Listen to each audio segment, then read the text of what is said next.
শুকনা গোবর দিয়ে রান্না বান্না করা জায়েজ আছে কিনা?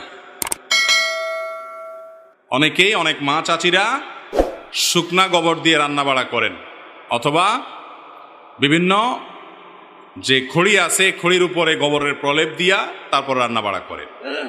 তো এই প্রশ্ন উত্তর হলো যে গোবর যদি আগুনের জ্বালানি হিসাবে ব্যবহার করে পুড়িয়ে রান্নাবাড়া করা হয়, সে রান্নাবাড়া খাওয়া যাবে, এটা নাপাক হবে না, হারাম হওয়ার কোনো কারণ নাই।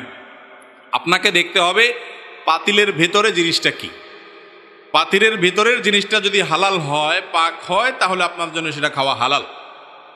আর গোবর যখন শুকিয়ে যায় তখন সেটা টাচ করলে বা ধরলে নাপাক হয় না, সাধারণত সচরাচর। যদি লাগলেই নাপাক হয়ে যায় না, তবে কাঁচা গোবর যেটা, সেটা লাগলে নাপাক হয়ে যায়। অতএব শুকনা গোবর যদি রান্না করেন, হাতে লাগলেও তখন দুর্গন্ধ হয়, তাহলে ধুয়ে ফেলবেন, শেষ, আর কোনো অসুবিধা নাই। কিন্তু গোবর দিয়ে বা গোবর দিয়ে যে সমস্ত লাকড়ি বা আপনার জ্বালানি তৈরি করা হয় গ্রামাঞ্চলে, সেগুলা দিয়ে পুড়িয়ে সেগুলোকে জ্বালানি হিসেবে ব্যবহার করে রান্নাবাড়া করলে, ভাত তরকারি রান্না করলে, সে খাওয়াতে কোনো অসুবিধা না, সে খাবার নাপাক হবে না, সেটা হারাম হবে।